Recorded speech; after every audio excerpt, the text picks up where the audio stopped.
This is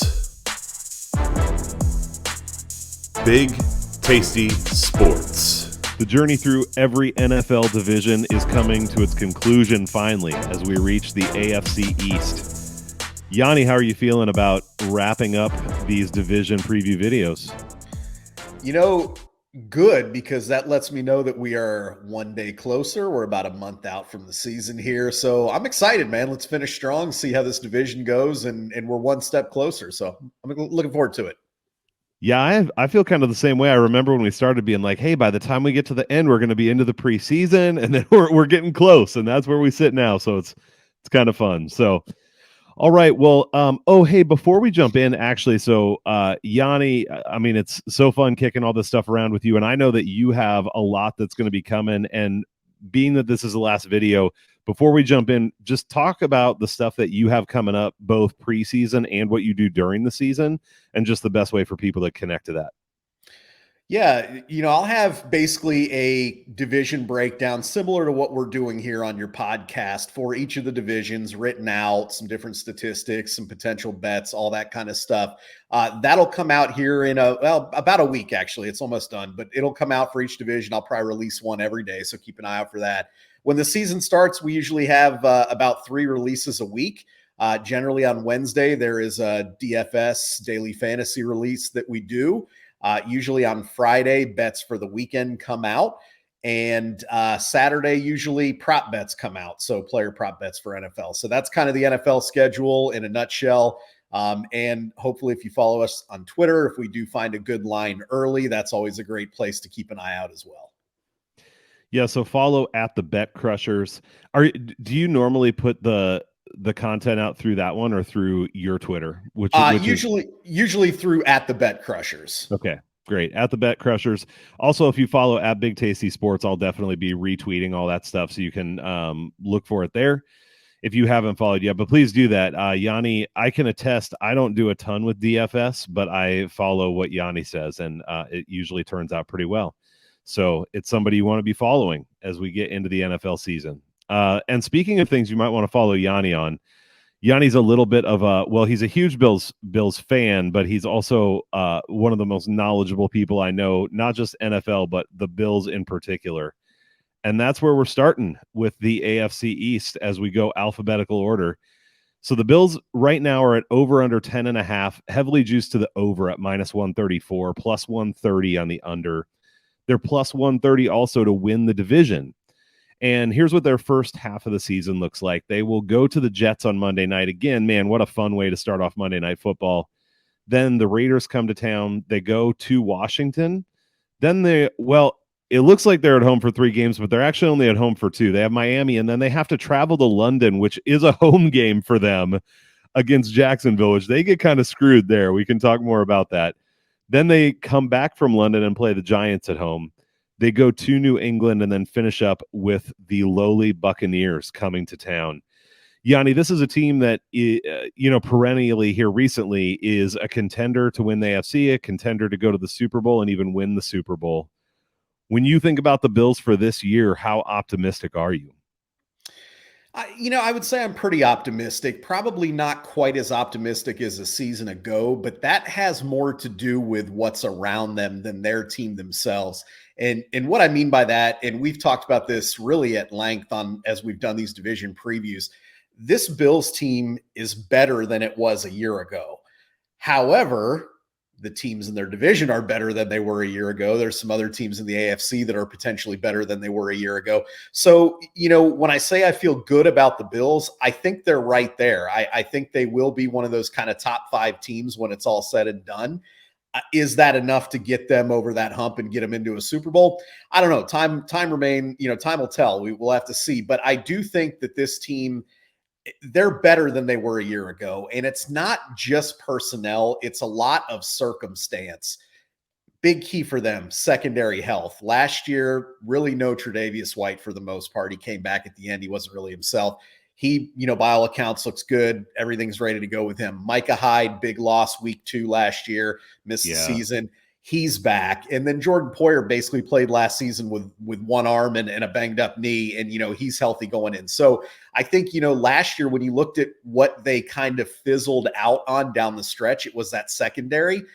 And that's going to be much improved, I think, this year. They also have more depth, I think, than they've had the last year. So, as they kind of mix those pieces in, I think they're good. The other part that really hurt them down the stretch on the defense was the pass rush. And Von Miller looks like he's tracking to be back early in the season. I don't think they're going to rush him, but I think it looks good as far as his recovery. Huge difference when you look at their defensive EPA, their defensive DVOA with Von Miller and without. I mean, astronomical change. And I mean, obviously, when you have a guy who's a future Hall of Famer and, still playing at a high level, you're going to have that. But I think the other thing that, I'm really looking forward to for this team on the pass rush side is they brought over a guy named, Leonard Floyd, that guys that have followed the Rams, they know him pretty well. He's been around. He was with the Bears. Floyd is a very consistent pass rusher, and he's going to be in a system that allows him to do what he wants to do, which is rush the passer. He dropped in coverage a lot his last couple of years in LA, and he didn't really like that, nor do I think that's really his strength. So I think Floyd is going to help elevate that pass rush as well. A guy that I'll talk to here with a wager in a little bit is Greg Rousseau. So I think they're going to be able to rush some guys, which is really going to help them. And also they're going to be deeper and healthier on the interior of their defensive line.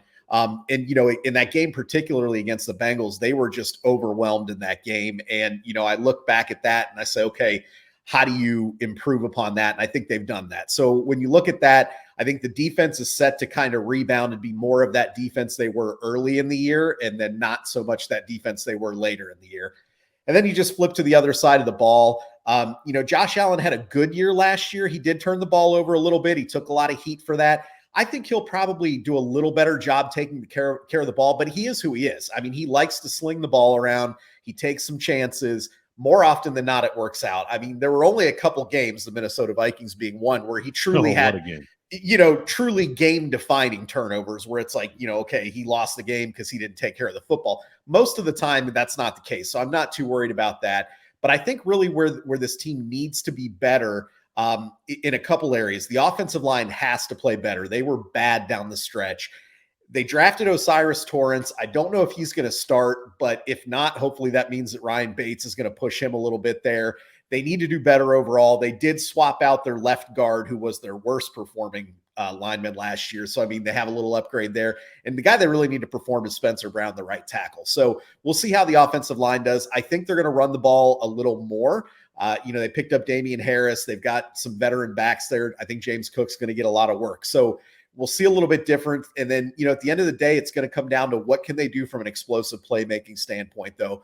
We know about Stephon Diggs. I think his head's clear. He's back in there. I mean, media blew some stuff off in the offseason, whatever.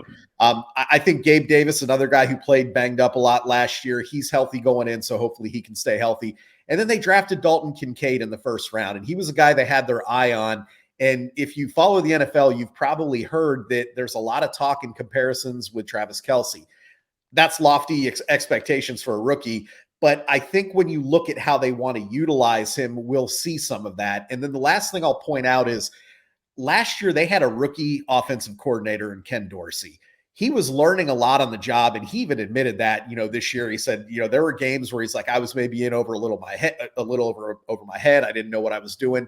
Hopefully that year of experience for him is also going to help. I know, and again, it's training camp. We're not going to get excited about it, but they've done some cool stuff when you look in training camp, and you hope that those wheels are turning for Dorsey to where now they have a little bit more of a not only dynamic offense, but things that they didn't do last year, simple things like the screen game, stuff like that they're now working on, you hope will make this offense more dynamic. So that's a long way of saying I do think the team's going to be better. I do think they'll be in that top, 5 or 6 grouping there that has a really strong shot to get to the Super Bowl, but they're going to have to take care of business in the division. And obviously, as we talk about the other 3 teams, that isn't necessarily going to be easy. Yeah. I'm going to say a couple. What am I going to say on the Bills compared to you? A couple comments, but then I actually have a couple questions for you too, just to get your perspective on a big thing that, and you talked about this a lot, but that stuck out to me with the Bills is health. Man, they just were decimated at key positions. And you can correct me if I'm wrong, but I think Josh Allen played with kind of a nagging elbow injury a lot of the year too. And so, yes, he turned the ball over, and to some extent that is who he is. He's a playmaker, but I think that we could see some positive regression or whatever you want to call it with some of his numbers if he can stay healthy and doesn't have those kind of nagging injuries, because he's the kind of guy who's going to play through all that stuff, but it still affects you if you're hurt, I think. So that health seems like a big deal. Do you think that impacted him much last year, or was that a non-factor to you? I don't know, because he's the kind of player that he says, no, that had nothing to do with any of my Okay. performances. I was fine. We don't know, though. He's the only one that truly knows. I mean, what I do know is the play after he injured his elbow, he chucked it 68 yards in the air. So, when right. he says the elbow was okay, I'm going to have to believe him. But, Okay. you wonder, though, as the season went on, I mean, is it sore? Is he thinking about it? I mean, there's all those question marks that we don't know. Yeah. That's what I wonder too, just because I think go ahead. I'll be right. I'm sorry. I'll be right Oh, back. okay. Gotcha. All right. All right, I'm going to talk about a few things with the Bills, and then I have a couple more questions for Yanni when he comes back. So overall, I think this team is just so balanced is what I love about them. One of the things that I like to look for in teams that I want to back is that they can win a game with their offense and they can win a game with their defense. And I think that that's the case with the Bills, where with the defense being healthy again, especially once Von Miller comes back. Yanni alluded to this, but just to get specific on the numbers, with Miller last year, they allowed a QBR of 75.7 and were fourth in DVOA. Without him, they allowed a QBR of 92.4 and were ninth in DVOA. So there was a significant difference between how this team played with and without Von Miller. So it'll be interesting to see how they start off the season with him probably not there, at least for the beginning. But once he's back, this is a defense that has the capacity to win games, to hold teams down to a low total. And then on the offensive side, obviously, man, so much skill here. I mean, to have Josh Allen, he's the kind of quarterback like Mahomes, like Joe Burrow, who can almost win you a game almost by themselves. And so that obviously is massive for them. And like Yanni said, the skill position players around him are really good as well, and they have some good depth there now. I agree that the offensive line is a question. We'll see how they're able to come together. Like Yanni said, that let them down last year, and this is not a division where you want to have trouble on the offensive line, because you're going to face some really good defensive fronts in your division, but in the AFC more generally as well. The one other thing I'll bring up that's just interesting, and this is not going to make the difference, like make or break for their season, but these London games are interesting. So Jacksonville is going over to London, and they're playing 2 straight games there. I believe this Buffalo one is the second one, though I would have to look that up to be sure. But Buffalo's basically losing a home game, because not only are they traveling to London, but they're playing a team that's staying in London where they have to travel back and forth. And so I think that is a little bit problematic, because they play Miami and then they have to travel, and they come back and they play a team in the Giants that, I mean, they should be head and shoulders better than. But what toll does that travel take on them? And I know that they're already, they're about as close to London as you could get for a team in the NFL. So maybe it won't affect them as much, but that is a way that they get a little bit screwed over there in the first half. So when I look at this team for the first half of the season, I have them at 6-2. And then after that, the schedule gets a lot harder. This first 8 games is actually fairly soft. To play the Raiders at home, to go to Washington, which is not a long trip, and is a team they definitely should be able to take care of. The Giants, though, like we just talked about, that's coming back from London. Then going to the Patriots, which again is a short trip, a team we'll get to in a little bit here, talking about them, but certainly not a team that I would be too afraid of this year. And then they have Tampa Bay come in on a Thursday. So, man, double whammy for the Bucs. So I think that this is a pretty easy first 8 games for Buffalo, and then the schedule will get harder. All right, so that's where I'm at on the Bills, but I have a couple questions for Yanni as the expert. Number one, I'm really curious what you think about this backfield. So bringing in Damian Harris, who has been a solid back, but James Cook looks like he could be pretty dynamic. What do you think the workload looks like between those guys? Just kind of knowing the team, I think they're going to do a little bit of committee there. Cook is definitely the number one guy. I think he gives them kind of that elusiveness, that breakaway type speed. He can get those 30, 40-yard runs. He's going to see the majority, but when I say majority, to me, it's probably a 60-40 type situation where I think Harris is going to get a lot of play because, again, he's a guy that started in New England and he was productive. I also think he's the kind of guy from the goal line standpoint where he's going to get those looks when they're down on the 1 or 2 yard line, probably not Cook. Yep.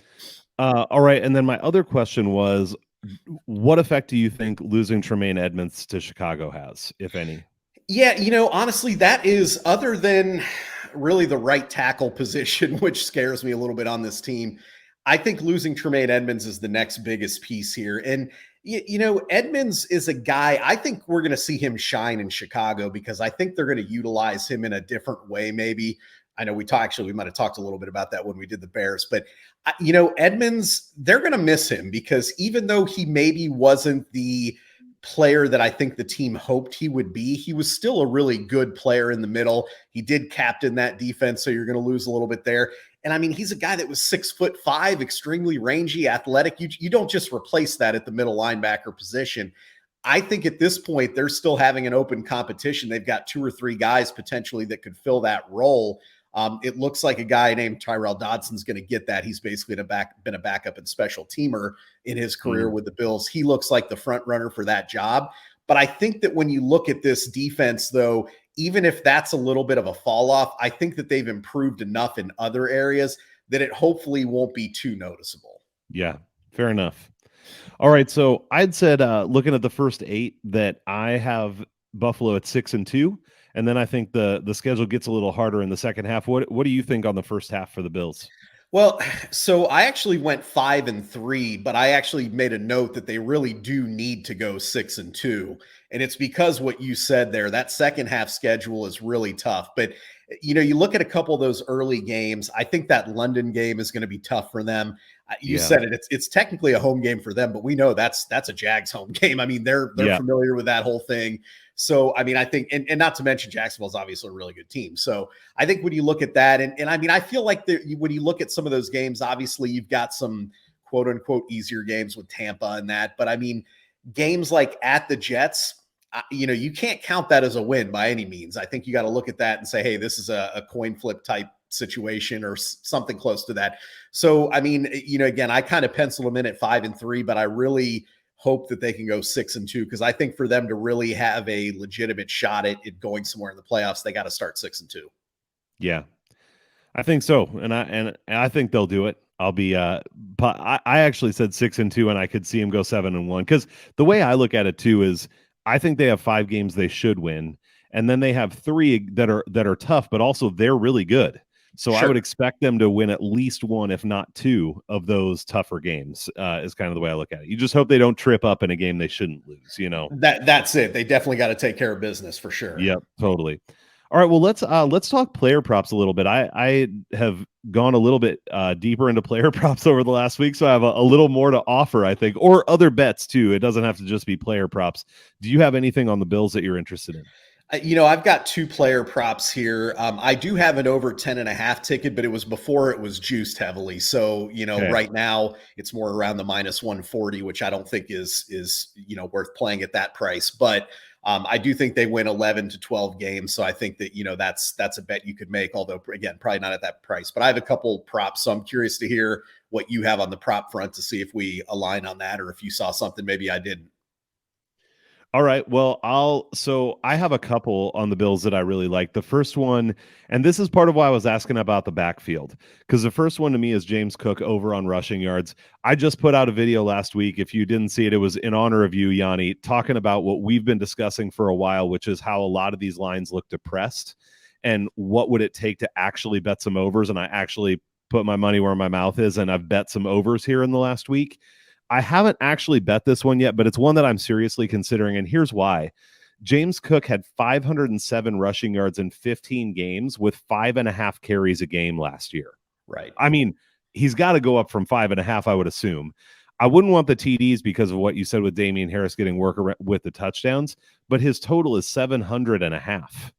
So I need him to gain like less than 200 more yards than he did last year, getting 5.5 carries a game and 15. Right. So that's one. What do you think about that one?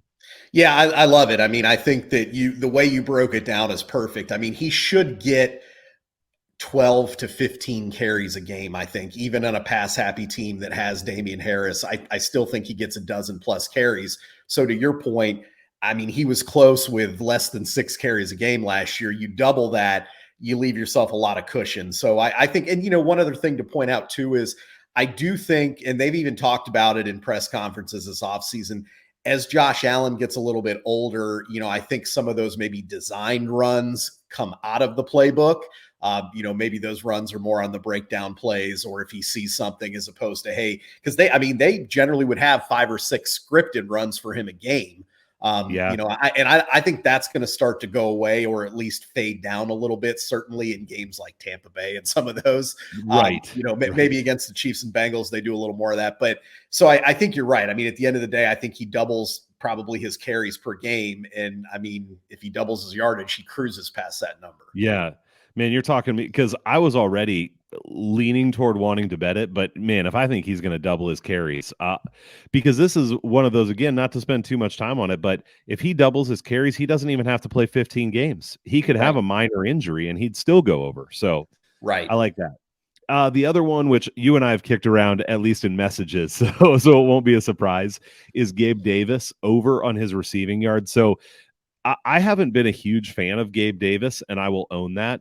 But as I've just listened to other people talk, you and I have gone back and forth some, look at what happened last year. The way you said it to me is he was playing with a bad wheel or something, right? Like, so he played with an injury. He had some bad drops. Like, I don't think it was really a good season for him. And he still had 836 receiving yards. His total on FanDuel is 725.5.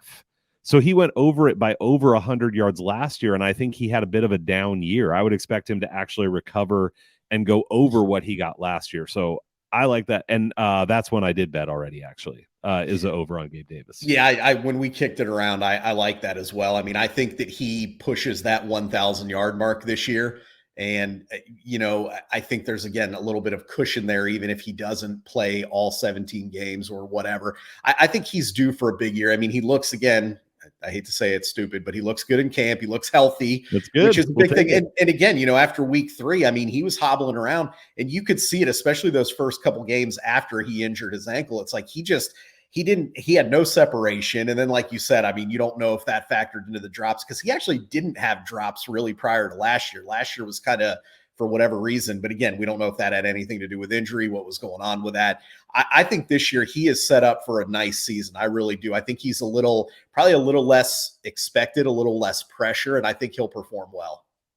Yeah, I think it's depressed even more because he didn't have a great season last year. Right. One of the things I like about Cook and Davis too is they both have the potential. I mean, well, running and receiving are different, but I mean, like Cook, he could pop off a 30, 40, 50-yard run. They're explosive, I guess is what I'm saying. Gabe Davis can get a 60, 70-yard reception, so, yep. And when your totals are around the 700 mark, that goes a long way in just a play or two. So, yep, I like it. Any others? Those were the two that I had on the Bills. Any others you like? Yeah, I have one other. I mentioned him earlier, and that's Greg Rousseau. I like his sack total. It's 7.75 right now. I like him going over. He had 8 sacks last year, and he only played 12 and a half games. So again, we look at that and say, give him 4.5 more games. He already went over that total last year. But I think, I mentioned Leonard Floyd, I mentioned Von Miller coming back, and I mentioned the interior being stronger. I think that really helps him because he's not a guy that they're going to be able to double. I mean, they're going to have too much else on the line to worry about. And I think he's a good enough player. He's proven when, he can get to the quarterback. So knowing that he got there in 13 games last year with the way it lines up this year, I don't see any reason why he doesn't hit 10 sacks this year. Yeah, it's great. All right. Well, anything else on the Bills or we will move on? Let's keep it moving. All right, let's move on. Next up, we have the Miami Dolphins. Their over under, I just said they're really weird. Their over under is set at 9.5. Over is plus 101 and under is minus 105. They are plus 300 to win this division. They start out with 2 away games. They go cross country to the Chargers and then come back to play New England in a divisional game. Get both of their games with New England done in the first half here. They get Denver coming to town. They go to Buffalo, Giants and Carolina at home. Then they have to go to Philadelphia, and their 8th game is against the Patriots in Miami. Yanni, this is a team that has a lot of hype on it. Obviously, there are the concussion concerns with Tua, and we know there's the 2 dynamic receivers in Hill and Waddle. This is a team that has tried to make some acquisitions to get better. One of the big acquisitions, Jalen Ramsey, couldn't even make the field before he went down to injury, and he could come back late in the year, it sounds like. But that was a big loss. With the additions that they've made, do you see this team challenging for the division? I do. And I think you mentioned it. It's really predicated on the health of Tua. I mean, when he was in there, and listen, we can talk about his arm strength. We can talk about how he didn't look good down the stretch. But when he was in there and healthy, this offense was explosive. And yes, it's possible that the league caught up to him a little bit there.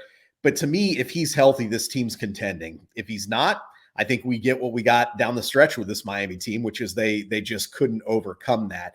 But I think that if he's healthy, he's shown enough ability to get Hill and Waddle the ball. They have a 3-headed monster at running back now. They added rookie there who's basically gives them the fastest backfield in the league as far as speed goes. And I think on defense, Vic Fangio is going to make this defense better. The question is how much better. But I think they are going to be better. I do think that Ramsey injury is big just because when you look at Fangio's style on defense, he likes to get after the quarterback and lock down with corners. And I think obviously having Ramsey, without Ramsey, it's a little harder to do that. Fortunately for Miami, they do have a little bit of depth in the secondary there, so it's not a complete, loss. But when you lose a guy like Jalen Ramsey that you're counting on, that is going to hurt a little bit. Offensively, just going back to that there, I think there's one thing that is a potential issue for this team. Their offensive line is not great, and I don't know that they're the type that is going to get better. I think they are what they are. Sometimes we see lines improve as the season goes on. We talked about the Bengals doing that a year ago. I don't think that that's what we get from this Dolphins team. If they're struggling, they're probably going to struggle all year. They weren't great last year. They didn't really address that. And when you look at this team, you want Hill and Waddle to get downfield. You want to be able to run the ball. Do they have enough on the offensive line to be able to do that? That to me is the concern. You've got O-line question, Tua health questions. If Tua's healthy, if that O-line can perform, this team's going to be really good. If not, we could see it. We talk about floor and ceiling. This is kind of one of those teams. Before I get into my thoughts on the Dolphins, the burning question for this team in Miami, how do you feel about Robbie Chosen? Well, we'll see, man. I mean, I have never been a fan, no matter what his name is. But he again, chosen for what was my Miami question when I heard that. Wackiest haircut. I don't, sorry, who knows? I just had to throw it in there. Just had to throw it in there. This team likes speed. They like. They do. They do. Yeah. And Robbie Anderson / Chosen can get down. Yeah, I get it. I mean, this team likes speed. They do. I love it. For sure. But no, I don't think, I don't know that. Yeah, he's not a guy that's going to make a difference.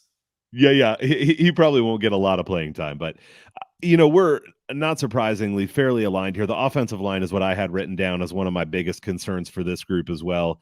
Can Armstead even stay healthy, which he has really struggled to do? And if they lose him, I think across the board, I would say one of the takeaways I had from diving deep into this team, kind of my summary at the end, was the first unit across the board feels really good for Miami. I mean, offensive line a weakness, but maybe good enough, but they feel kind of thin to me.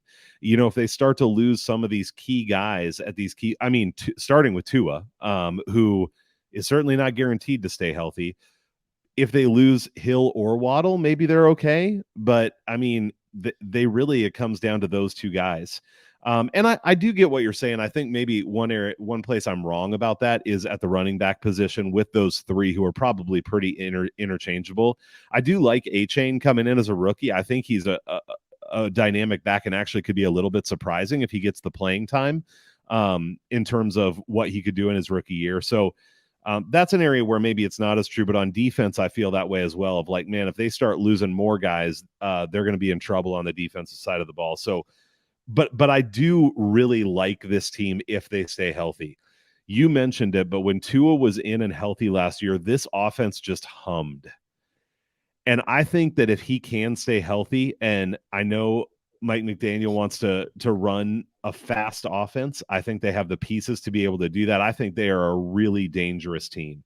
So this is a team that I absolutely see being in the running to win this division. And this is the kind of team too, if they stay healthy, do you want to play this team in the playoffs? Like, I don't think anybody's going to want to, because this is the kind of team that can beat anyone on any day. So it should be good.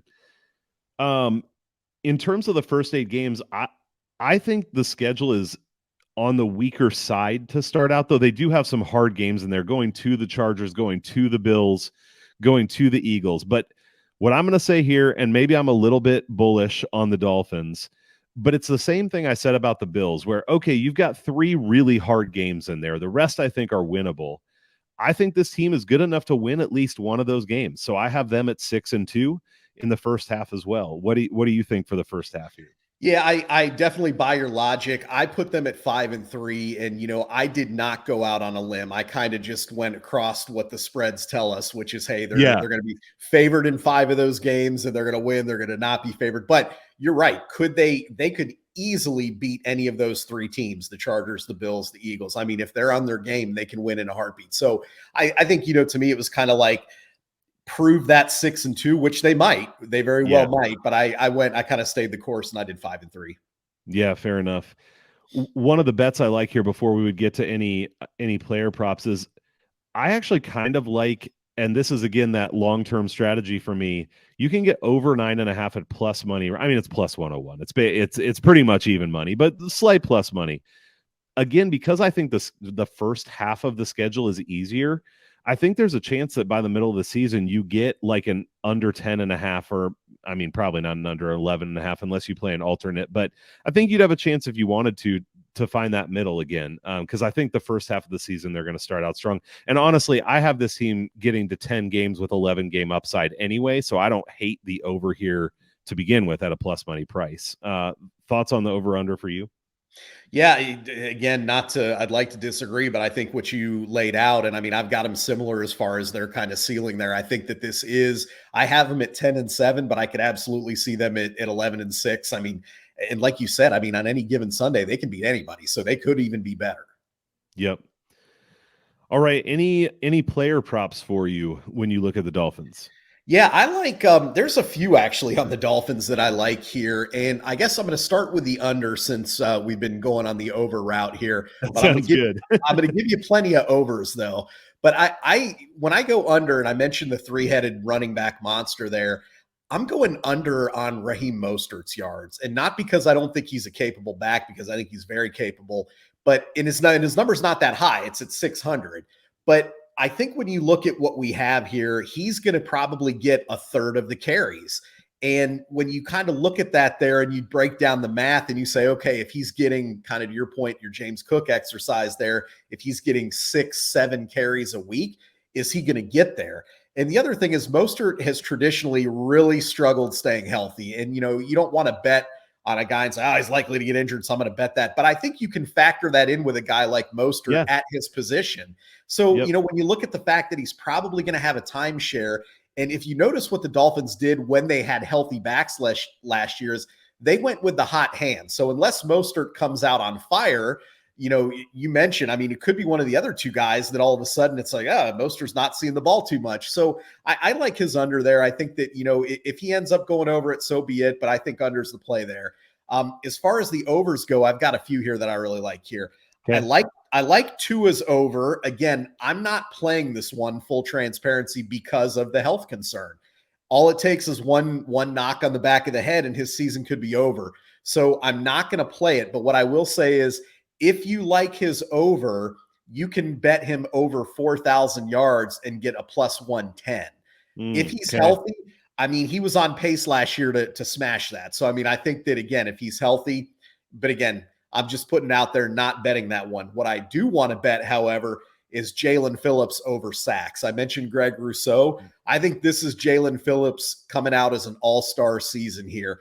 9.25, so he's got to get double digits. That's not easy, but I think he's the guy that's going to step up, and he's going to be the Nick Bosa, the TJ Watt, that kind of player this year. I think the league is going to really find out who this guy is this year. So I think, you look at that, he's got other rushers around him, which I think will make him better. And I think in Vic Fangio's style defense, he's the kind of guy that he's going to unleash him and let him get after the quarterback. With that, if you want a little bit of a lottery ticket, you can get him for Defensive Player of the Year at 50-1. And what do we always talk about? Usually Defensive Player of the Year has to lead the league in sacks or interceptions or something close to that. So let's just say he does have that party and he has 16 sacks or 17 sacks and leads the league. He could do it. So to me, I'm keeping an eye on Jalen Phillips this year. I think he's in line for a really big year. Man, that's really interesting to hear you talk about, because if he can do that, that's huge for that defense too. I mean, it is for the player prop, but man, that's big for the Dolphins if he can step up and have that kind of year. That'll make a huge difference. So as far as player props for me, there's nothing I'm betting on the Dolphins. And to me, it just comes down to what you said, which is that uncertainty on Tua staying healthy, because it's such a drop off from Tua to anyone else. What I considered betting, but probably won't because of Tua, was betting Hill and Waddle both over. Yeah. Because I sort of feel like I'm getting at least one of those two. Like I think I'll probably get both of them if Tua stays healthy, to be honest. Like both those numbers are very doable. But even if one of them gets hurt or one of them has a bad season, well, who are they leaning on? They're leaning on the other one. So, it feels to me like aside from a Tua injury, and honestly, Tua gets hurt, depending on how many games he's out, you might still get it because they're still going to try to get the ball to those guys. So that was the only one that I considered. Yeah, I'm with you on both of those. I mean, I actually have them jotted down here. I mean, Waddle, you can get even money on his over. And I mean, he basically was almost 400 yards over from last year. So, I mean, he's right there, like you said. And how much did they miss Tua last year too? And he still did that, right? Right. Oh, I might talk myself into this one, Yanni. Yeah. We'll see. I wouldn't. All right. I'm going to have a whole portfolio of overs, and then everyone will laugh at me at the end of the season when they're all unders. You're such a square bettor. I really am. Okay. All right. Well, let's move on from the Dolphins to not the class. Well, they've been the class, or they were the class of the division for a long time. No more. The New England Patriots. First of all, I just want to say, and if you're on the podcast, you can't see this. If you're on the video, you are.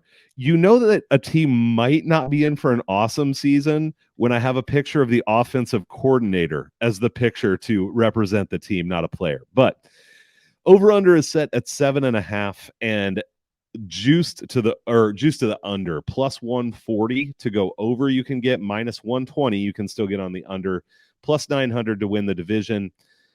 They start out, Yanni, with a gauntlet. I think I have them rated as the hardest schedule in the league this year, and the first half shows that. They have Philadelphia and Miami at home. Then they go to the Jets and to Dallas. They get New Orleans and the Raiders, and then the Bills at home, so 3 in a row, and then they finish out this first 8 going to Miami. Obviously, Yanni, this is a team that had the dynasty with Brady and Belichick. That is a couple years in the rear view now. They bring in Bill O'Brien to replace Matt Patricia and try to bring some semblance of professionalism to the offensive side of the ball. Solid defense last year. Is there any hope for the Patriots in New England? I mean, I guess it depends on what you're hoping for. Is there any hope that they're going to win? You hope they're terrible.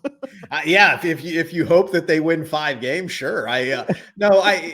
Here's the thing, and it's the same storyline as what I said with the Bills, which is this team's better than they were a year ago, I think, but they didn't improve as much as some other teams, and they were already kind of, poking around the cellar there. So they don't have enough. And you mentioned it. It's circumstantial. That schedule is brutal. I mean, I don't care if you're I don't care who you are. If you're playing that schedule, it's going to be tough to win a lot of games.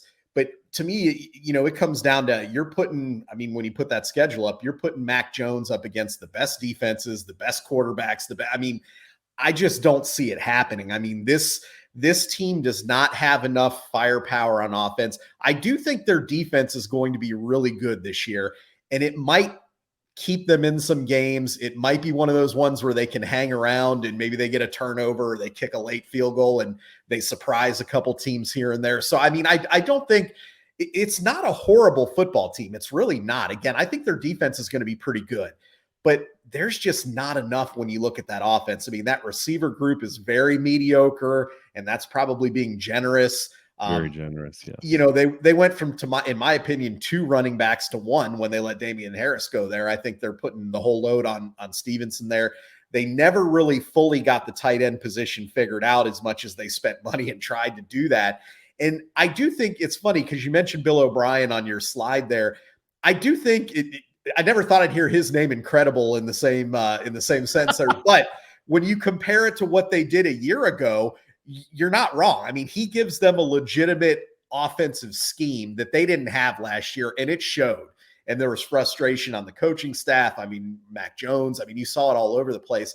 So I think they'll be a little bit better offensively. But I just, you look and you say, if they get in a shootout with the Dolphins, can they win? If they get in a shootout with the Bills, can they win? And then you start looking at those other games, the Dallases and, the Phillies and those. I mean, can they beat those teams? I just don't think so. There's too big of a gap between the elite teams in the league and what I would call an average team, which is what I think this New England team would be. And I don't even think, because of their circumstance, we're not even going to see an average record. We're going to see a below average record because they have such a brutal schedule. I mean, when I look at that schedule, like, I feel bad for him. And I mean, this is a guy who's hated the Patriots for 3 decades, and I look at that schedule. I'm like, my God, man, if I were a Patriots fan, I'd be miserable before the season started. So that's where I'm at on this team. Yeah, man, I am with you. You were relatively kind when you talked about the offense. I'm not sold on Mac Jones yet. I'm not sold that he's a bust either. Like, I think last year you almost have to throw out the window, and we'll see where he goes this year, though he doesn't have much surrounding him. I mean, when you talk about the skill position, like, I haven't gone through every one. Maybe I go back and look at the Texans or something. But this has to be one of the worst maybe the worst skill position group in the league. Devontae Parker, Tyquan Thornton, they brought in the highly talented Juju Smith-Schuster to feature in the offense. He and Hunter Henry apparently will carry this team. Mike Gesicki. I mean, it's just brutal. Ramondre Stevenson, I think, is a good running back, and we'll get to him in a little bit when we talk about some other things. And here again, like, I think the offensive line is okay. I mean, it's not like the offensive line, at least in my estimation, is going to be so dominant that they'll just overpower, especially when you're playing the kind of defensive lines they're going to be playing. Like, just being okay isn't going to be good enough. And then looking at the defense, certainly agree. They were very solid last year, though I would say when you look at all the metrics, they probably overperformed a little bit compared to what they actually were, is my opinion.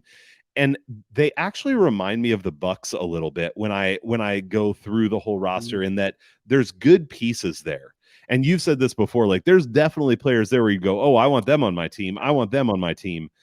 But across the board, all 11, is it enough talent to hang with really good offenses? I think for a little while. But if your offense is just punting the ball and punting the ball and punting the ball, eventually the defense, I think, is going to break.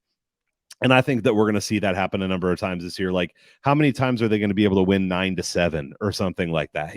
I mean, the schedule is just too tough for them to do that on a regular basis. So I do think if it weren't for the schedule, I would say, okay, this is kind of like they're an average team. They could win 6, 7, maybe even 8 games. But with the schedule, I just don't see it happening, to be quite honest. I think this is a below average team with the hardest schedule in the league. So in the first 8 games, I wrote down 2-6, but maybe 1-7. I felt like 2-6 was kind of being generous. So what do you see here? Am I crazy going that negative on the Patriots?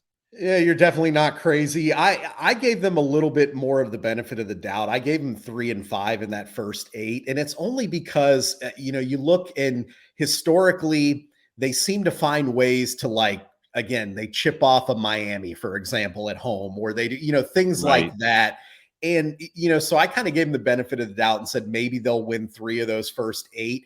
I think you're probably closer in terms of 2-6 is probably more realistic. I gave them a little bit of the benefit of the doubt. And again, I kind of looked season long and figured, okay, what games can they win? And I mean, I've got them winning 6-ish games.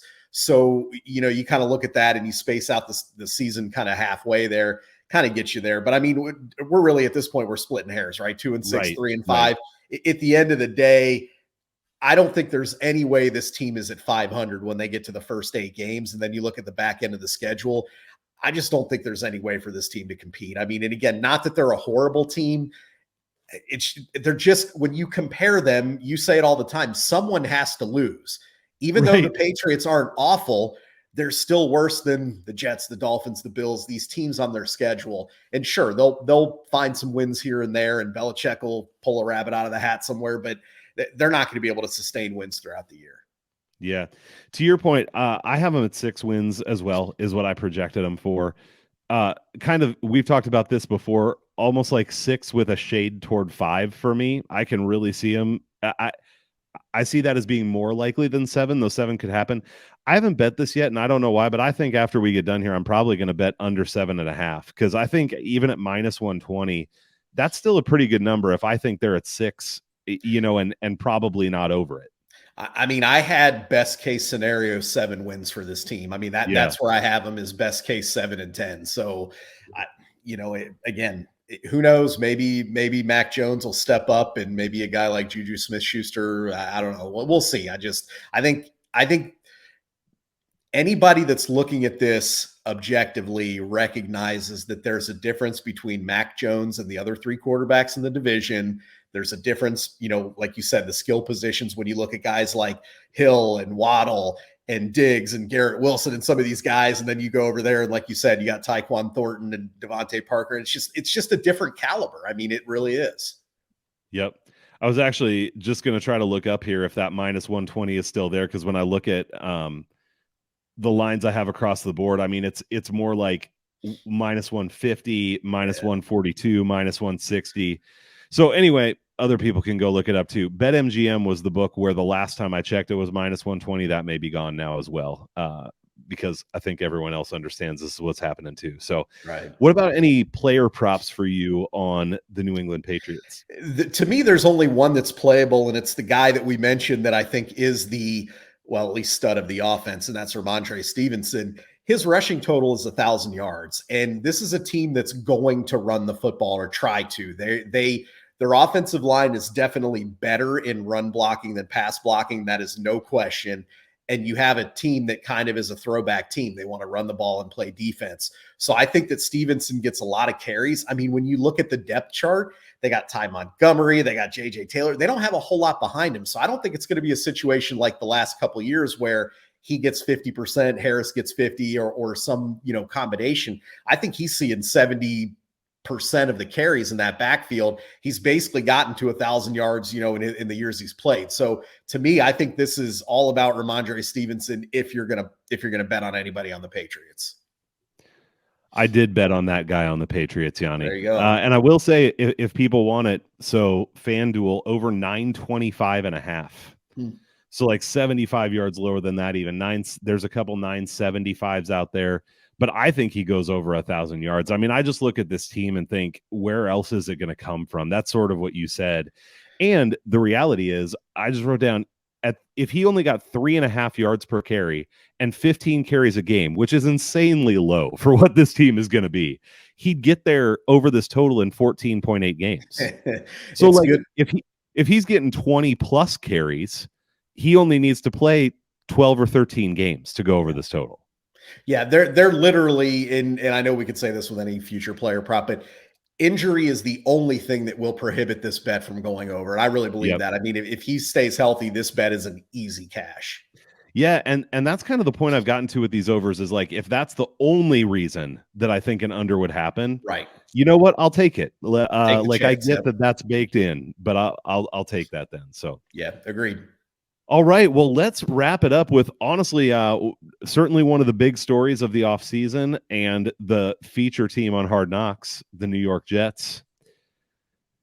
Aaron Rodgers comes to town, and now their over-under is set at 9.5, minus 115 to the over, plus 105 to the under. And they are second favorite ahead of Miami to win the division at plus 250. They start out with Buffalo on Monday night, then coming to New York. Then they go to Dallas. They play New England and Kansas City at home, go to Denver, Philadelphia at home, and then they have their bye. They go to the Giants, and then they welcome the Chargers to town on a Monday night. Obviously, Ani, this is a team that has a lot of hype. It is a team that suffered from the quarterbacking of Zach Wilson last year, and it would appear that they have at least a bit of a solution. Though the last time a Packers quarterback came to town, it didn't actually end up the way Jets fans probably wish that it had. Will it be a happier ending for this Packers quarterback becoming a Jet? Wait, it's a great question. And out of the 4 teams in this division, I think they're certainly the toughest one to really get a good gauge on. I think the other 3 teams, we kind of know what to expect and kind of what the pros, the cons, we know that. With this team, it's a little bit shakier. And obviously, I think a lot of that revolves around the quarterback position. Someone brought up a good point, and they said, did Tom Brady ruin basically the thought process of what we feel athletes can do, in the sense of he was 45 years old, slinging it around like he was a rookie. And that we've never seen that, but then you see it, you start thinking, oh, well, that's normal. Aaron Rodgers can do that. Anybody else can do that. Can they? We don't know. I mean, Rodgers certainly didn't look great last year. I mean, he had, I think, by far his worst season that, he's had. So, we don't know. Was that a situation where he had some limited weapons in Green Bay? And, I know there was a little internal friction. I mean, we don't know. But obviously he's the key. You mentioned last year, this team has a good roster. They were good last year. Quarterback kind of held them back. Do they even need Rodgers to be an MVP, or do they just need him to consistently move the ball and not turn it over? We know historically he doesn't turn the ball over. You look at this defense, you look at some of the players on offense, maybe if he doesn't turn the ball over, this team's really good. Very, very, very volatile. I mean, you could make an argument, and some people have, that this team will win 14 games. I mean, they're like, oh, they're that good because the defense is so good and they got these weapons and Aaron Rodgers is going to come in. They could. I mean, I'm not going to sit here and say it's impossible, but I think, to me, I lean the other direction on this team here. I need to see it before I believe it. When you're asking me, I'm putting the Dolphins ahead of the Jets right now. Again, that could change, but for me, I need to see what we're getting from Aaron Rodgers here. I need to see, is Breece Hall back at the running back position healthy, or do they add Dalvin Cook? I mean, we hear these different rumors in that. Is their offensive line going to come together? They struggled at times a year ago. They have some talent there, but they've struggled to put it all together, stay healthy, all that kind of stuff. So, you kind of add that all up. And again, it's just a very volatile situation there where you got these people. And I think the Jets, I mean, if you watch and we don't pay any attention to the talking heads as far as whatever when they're on ESPN and all that. But I think it is very interesting that some of these people are like, oh man, this is a Super Bowl team. Other people are like, yeah, I don't think this team, Aaron Rodgers is going to fizzle out. What is it? I don't know. I mean, I'd be lying if I said I know. I have my opinions, obviously. And again, I lean more towards this team fizzling out than being a Super Bowl team. But obviously they have a lot of good parts. There's a lot to like with their defense. I think Saleh's a very good head coach. So it's all there for them. But can they prove it? And the other thing that we'll get to here, I'm sure in a second, is look at those first 8 games. I mean, we talked about the Patriots. Like, there's no layups in there. The easiest game is a division game against New England, who, again, good defense, kind of a similar makeup to the Jets a little bit in terms of that. So, that's a game where it's not a layup. So I look at those first 8, and it's kind of one of those things where you talk about this, and I'm sure you'll mention it. If you're betting, if you think this team's going to succeed, if it's me, I'm waiting to bet that. I'm not betting that right now. I'm waiting to see these first few games. How does week 1 look when they play up, again, a good, we think, Buffalo Bills team? Are they competitive? Is it close? Do they win? Do they get blown out? What do we have there? I mean, we don't know. So until we see that, I'm in the camp of, I don't necessarily buy into the hype on this team, although I recognize that it is possible that it could get there. Yeah, there are a handful of teams, as we've been doing these videos, where I went in feeling one way about a team and I came out feeling at least decently different. Maybe not 180 degrees, but a little bit of a turn. This is one of those teams for me. And I'll admit that going in before doing any real research, and I didn't make a lot of bets on the Jets or anything, but what I looked at was this team was in every game. Their defense was rock solid last year, 5th in DVOA. They allowed the second fewest points in the league. And Zach Wilson pissed away almost every game because they couldn't move the ball. And so I just thought, man, if they get any kind of a competent quarterback in there, and this is to your point, I don't think Aaron Rodgers has to be Hall of Fame Aaron Rodgers for the Jets to be pretty good. I think he has to be the guy who doesn't turn the ball over a lot and is competent at quarterback. And I thought, man, if that happens with this defense, they are going to be one of the better teams in the AFC. I'm not sure if I quite feel that way anymore. And a lot of it has to do with the fact, especially as we've gone through these last two divisions, that there is so much depth in the AFC. I mean, being good in the AFC is not going to be good enough this year. And I do have concerns about this offensive line. And Aaron Rodgers is not, I mean, he's been able in his career to kind of be evasive, pick up a few yards here and there. He's not a running quarterback. As he gets older, there's no way that he's getting more mobile. And so, again, I am concerned that this offensive line needs to protect him and give him the time to be able to make his reads. I think part of the reason that maybe he turned the ball over a little bit more last year could have had to do with his weapons. But I think just watching a lot of games, I know the line in Green Bay didn't grade out terribly, but it felt like he was under pressure a decent amount. And I think if that happens here in New York, I still think he's going to be better than Zach Wilson. Like, it's an upgrade regardless. But I think that the offense could underperform compared to sort of even what my expectation had been, if that's the case. Looking at their weapons as well, I mean, Garrett Wilson, from all accounts, what we saw last year, what you hear coming out of camp is that this guy is headed toward being like a top tier number one receiver in the NFL. So they've got a great receiver there by all accounts. After that, though, Lazard, Hardman, Corey Davis, competent receivers, not bad, but not a tandem like we see with Hill and Waddle or something like that. Breece Hall coming back from injury. We'll see how he does coming back and being able to play running back if he even can start the season. So I think the offensive weapons after Garrett Wilson are a little bit less outstanding than I kind of had in my mind going into this season. And I think Aaron Rodgers is less dynamic than Josh Allen. There are quarterbacks in the AFC at this point that are just better than he is. So even if he's good, they're better. And then when you look at the defense, I think this defense will be very good again. However, I think it's possible that they overperformed a little bit. Sometimes when an offensive is bad, the defense kind of rallies and says, hey, it's on us and we've got to win. And I feel like that might be what happened with the Jets last year a little bit. I still certainly see them being a top 10 defense, maybe even top 5. We'll see.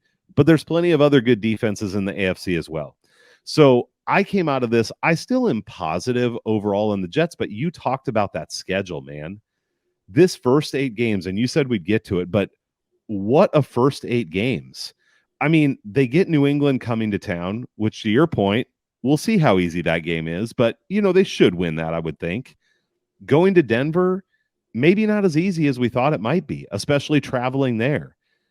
Having the buy-in going to the Giants, I feel like that's a game that they should win. But other than that, this is a tough first 8 games. So I, again, feel like I'm being slightly generous, and I put them at 4-4. But I can see 3-5 here. I went with 3-5. And again, I looked at, you kind of mentioned it. It's not a gimme to go to Denver and win that game. I mean, I think you kind of look at Denver, they're a very similar team to the Jets kind of in how they are constructed and whatever. So you kind of give them, let's say Denver has one of the better home field advantages, at least crowd noise, all that. That's not a win. So I've got them 3-5 after those first 8. And, again, if this team is good, I'm not going to be shocked. And I don't mind saying, hey, I was wrong. But I got to see it, man. And I just think when you look at that schedule and you kind of talked about the weapons and that offensive line is key. And there is one difference between the Dolphins line and the Jets line. I mentioned the Dolphins line kind of is what it is. I have the Jets ranked as the 24th offensive line in the league going into the season. The big difference for me, though, is they have potential. I think when you look at the guys on their line, if they're healthy and they gel, I think this team could vault up the rankings there. And if they do, I think it's a totally different story we're talking about, because then Rodgers has time, they're running the football.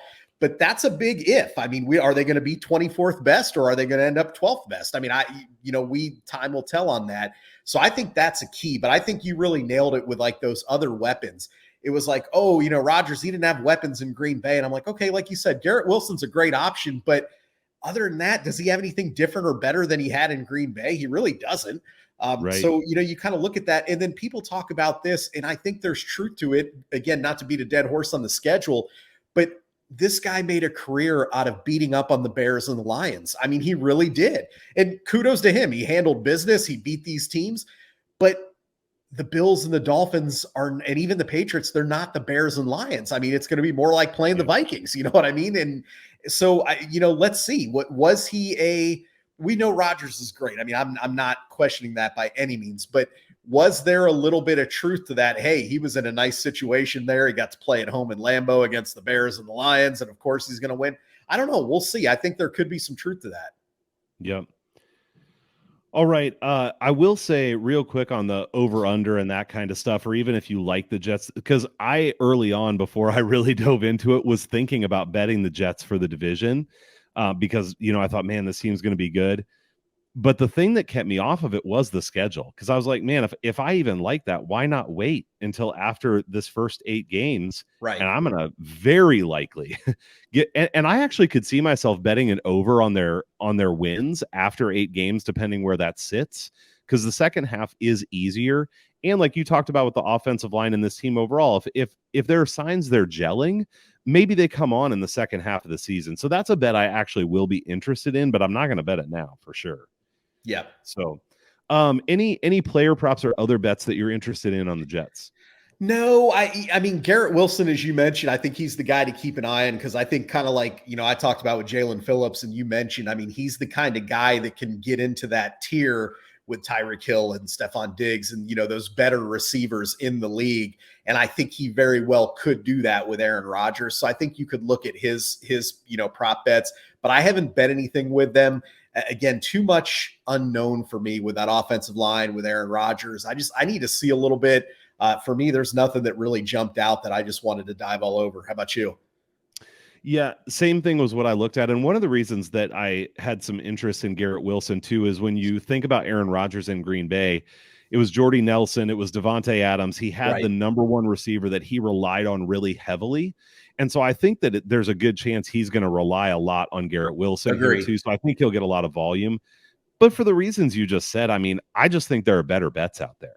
Yeah. Like the things we talked about tonight, I'd rather go bet double on Ramondre Stevenson over on his rushing than bet Garrett Wilson's receiving yards. Totally agree. If Jalen Waddle versus Garrett Wilson, yeah. And granted, you could bet both, but I mean, you could, sure. if you're picking and choosing, like you said, I think there's better bets to be made. I think you are right, though. I think he will be the Devontae Adams, Jordy Nelson guy that he does go to, which is kind of why I said if I were going to bet something, it would be that. But you nailed it, though. I think there's better options out there than Garrett Wilson or really anyone on this Jets team. Yeah, agreed. And it's like we've said with some other people, I don't want to bet that, but I wouldn't really want his under either, because that upside is pretty high. I mean, he's the kind of guy, I think you're right. I mean, he could end up with 1,500 yards. I mean, it's very possible for sure. For sure.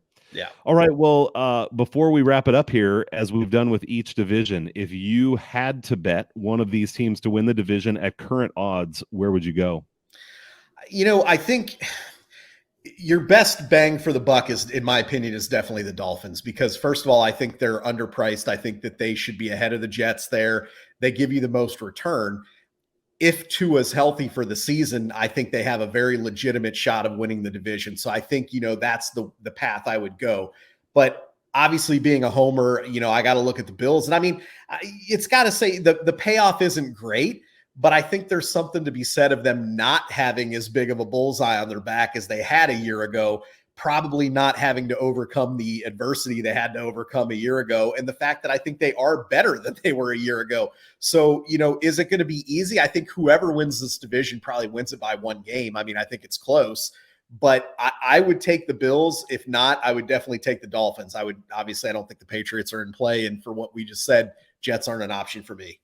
Yeah, right on, man. I agree. I was going to say the Dolphins, but again, I would rather bet the Dolphins win total over than bet them, even though it is plus 300.